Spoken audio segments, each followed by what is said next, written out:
বাজে সন্ধে 7:30। আর হচ্ছে এখন বেরোচ্ছি একটুখানি বিচের ধারে, একটু দেরি হয়ে গেছে, মানে একটু ঘুমিয়ে পড়েছিলাম আর কি। আসলে প্রথম দিনকে এসেই মানে ইচ্ছা ছিল একবার গুপ্ত বৃন্দাবন যাব, কিন্তু সেটা আর গিয়ে ওঠা হলো না। আর মানে একটু দেরি হয়ে গেছিলো, আজকে সমুদ্রে গিয়ে একটু দেরি হয়ে গেছে, তাই আর যাওয়া হলো না। তো ওইটা কাল পরশু যাবো, অসুবিধা নেই।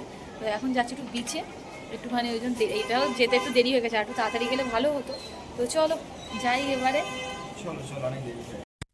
বিচের ধারে যাব তার আগে একটা কাজ আছে। আমাদেরকে না একটা স্কুটি ভাড়া নিতে হবে। কারণ আমরা দুজন এখানে আসার পরে না টোটো, অটো এগুলো যখন সাইট সিনের জন্য ভাড়া করতে যাচ্ছি দেখছি অনেকটাই টাকা চাইছে। মানে সেটা শুনলে অবাকই হবে, দুজনের জন্য 700 কেউ 800 এরকম টাকা চাইছে। তো আমাদের দুজনকে এখন আমাদের হোটেলে যে ম্যানেজার আছেন উনিই বললেন যে তোমরা একটা স্কুটি নিয়ে নাও, বেশি বেটার হবে। তো সেই স্কুটিটা আমাদের একটা ভাড়া করতে হবে, নয়তো খুব অসুবিধা পড়ে গেছি দুজনে।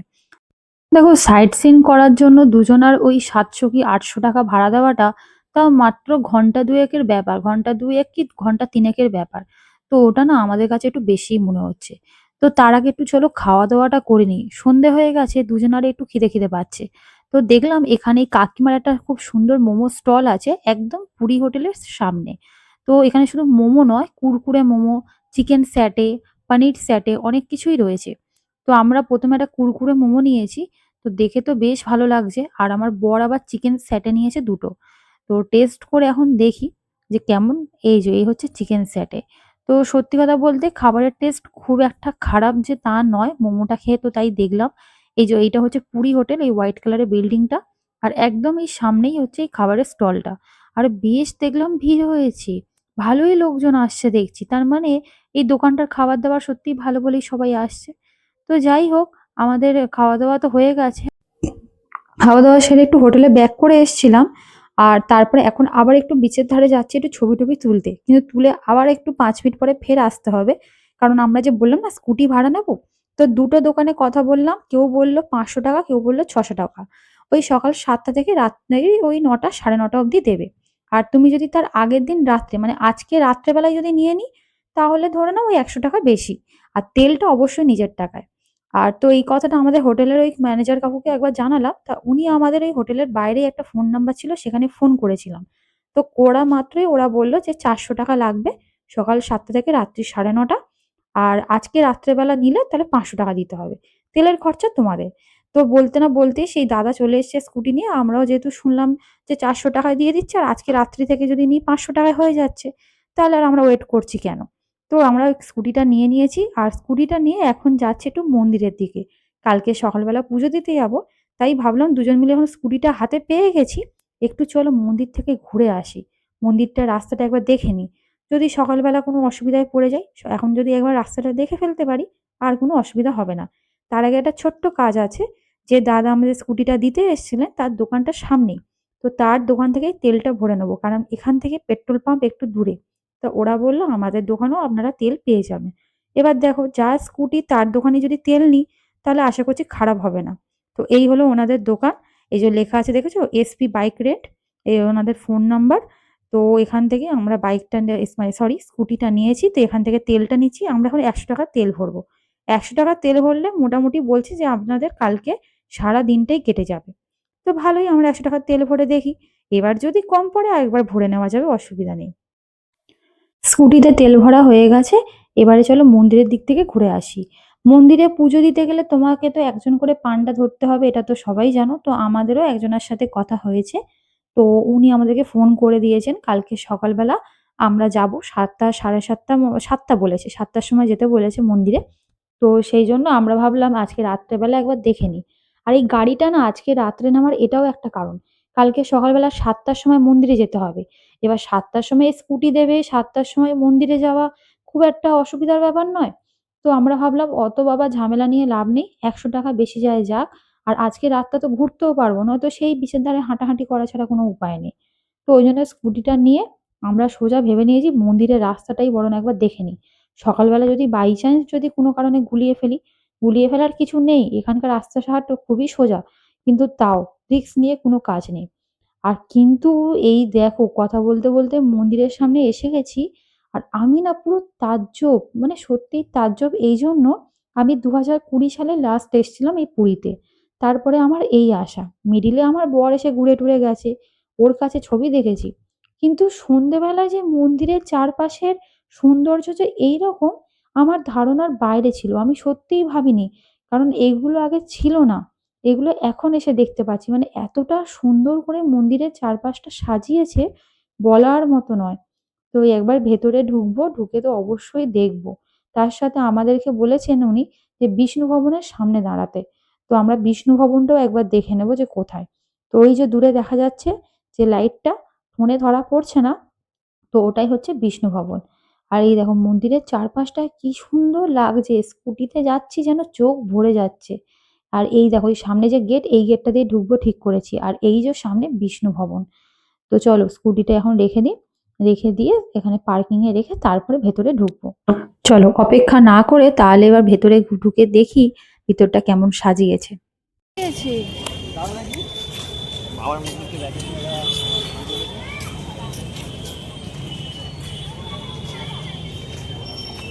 আমরা ওখানে থাকি বেকার, সেই সমুদ্র বিচের ধারে ঘুরি, এখানে এত সুন্দর জায়গা আছে। সেই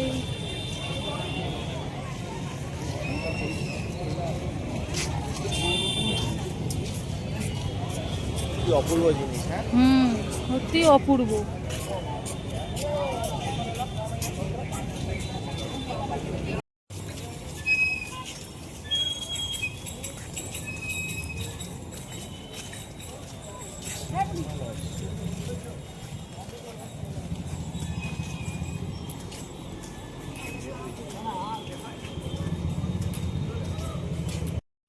জায়গাটা দারুণ করেছে কিন্তু, তাই না?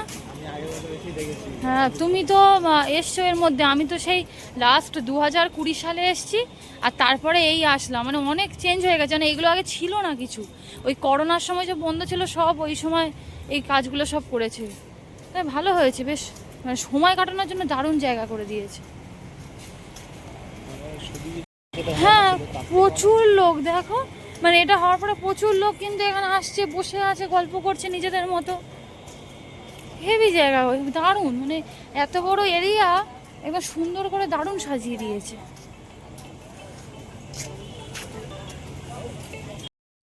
মন্দিরের এই ভিতরের পরিবেশটা এত সুন্দর লাগছে, মানে বলার মতো নয়। এখানে বসে আরামসে তুমি সারা সন্ধ্যা কাটিয়ে ফেলবে। অলরেডি আমরা এসেছি 1 ঘন্টা হয়ে গেছে, কখন 1 ঘন্টা কেটে গেছে নিজেরাই বুঝতে পারিনি। আর এই যে গেটটা দেখছো, এখান থেকে না ভিতরে যাওয়া যায়। সামনে কিছু পুলিশ দাঁড়িয়ে আছেন, ওনাদের জিজ্ঞেস করলাম, তো বললো হ্যাঁ সামনেই জুতো রাখার জায়গা আছে, ফোন রাখার জায়গা আছে, সেখানে ফোন জুতো সব রেখে আপনারা ভেতরে ঢুকতেই পারেন এখন। হ্যাঁ, এখন হয়তো জগন্নাথ দেবের দর্শন পাবো না, কারণ যেহেতু এখন গর্ভগৃহ বন্ধ আছে, এমনি মন্দিরের ভেতরটা হয়তো ঘোরা যাবে। তো আমরা আর এখন ঢুকছি না, সকালবেলা আসবো তখনই ঘুরবো। এখন প্রায় রাত্রির 9:30 মতো বেজে গেছে। তো আর বেশিক্ষণ এখানে থাকবো না, আর মিনিট 10-15 থাকবো।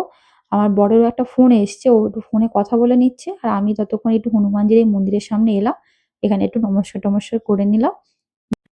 এবার একটু ফেরার পথ ধরতে হবে, কারণ আমাদের তো এবার খাওয়া দাওয়াটাও করে এবারে 11টার মধ্যে আবার হোটেলে ঢুকতে হবে। কারণ আমরা যে হোটেলে উঠেছি, ওনারা বলে দিয়েছেন 11টা অবধি গেট খোলা থাকে। তো 11টার মধ্যে আমাদের হোটেলের ভেতরে ঢুকে যেতে হবে।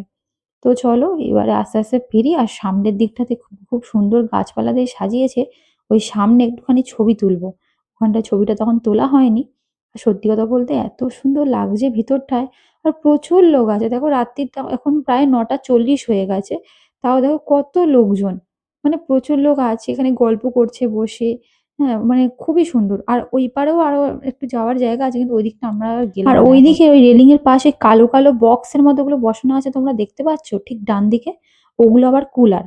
ওগুলো হচ্ছে যখন লাইনে সকালবেলা সবাই দাঁড়িয়ে থাকবে, তাতে যাতে কষ্ট না হয় সেই জন্য ওখানে কুলার অব্দি লাগানো, দেখে কিন্তু বেশ ভালো লাগলো।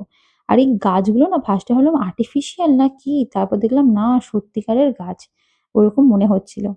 তো যাই হোক চলো, টুকটাক ছবি যা তোলার তোলা হয়ে গেছে। এখন মানে প্রায় 9:45, 10টা বাজতে আর 10 মিনিট বাকি, মানে 9:50 বাজে। তো এবারে চলো ফিরি, আর দেরি করা যাবে না।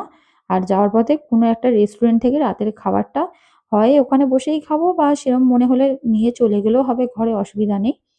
তো চলো জয় জগন্নাথ বলে এবার ফিরি। আর সকালবেলা তো পুজো দিতে যেতে হবে, তাই আজকে তাড়াতাড়ি খাওয়া দাওয়া করে শোয়াটাও আমাদের খুব দরকার। কারণ কালকে যেহেতু 7টার মধ্যে বেরিয়ে পড়তে হবে, 7টার সময় মন্দিরে পৌঁছে যেতে হবে আমাদের। এই 6:30টার মধ্যে বেরোতে আর এখন পারিজাত বলে রেস্টুরেন্টে এসেছি, এখান থেকে রাতের খাবারটা একদম খাওয়া দাওয়া করে আর ফিরবো। দুপুরবেলা তো যে আমরা হোটেল ফিলকুটে উঠেছি, ওখান থেকেই মাছের থালি নিয়েছিলাম দুটো, 160 টাকা করে নিয়েছিল ওখানে। তো খেয়েছিলাম, বেশ খাবার দাবার ভালো ওখানকার। আর রাত্রেবেলার ওখানে খাবো না, একটা রাবড়ি নিয়েছি দুজনে। রাবড়িটা না ওকে ওকে লাগলো, খুব যে আহামরি ভালো এমনটা কিন্তু নয়। তো আমি বেশি খাইনি, ওই খেয়েছে। আর আমরা নিয়েছি রুটি আর চানা মশলা, আজকে রাতের এটাই আমাদের মেনু। তো চলো, একদম চানা মশলাটা প্রচন্ড গরম, পুরো ধোঁয়া উঠছে, খুব ভালো, মানে দেখেই মনে হচ্ছে খুব ভালোই হবে। তো চলো তাড়াতাড়ি খাওয়া দাওয়া করে আর ফিরি। ভিডিওটা তাহলে আজকে এখানেই শেষ করছি। ভালো লাগলে অবশ্যই লাইক করো, কমেন্টে জানিও কেমন লেগেছে। আর আমার চ্যানেলটাকে সাবস্ক্রাইব করতে একদম ভুলো না। সবাই খুব ভালো থেকো, সুস্থ থেকো। তোমাদের সাথে দেখা হবে পরের আবার নতুন একটা কোনো ব্লগ নিয়ে।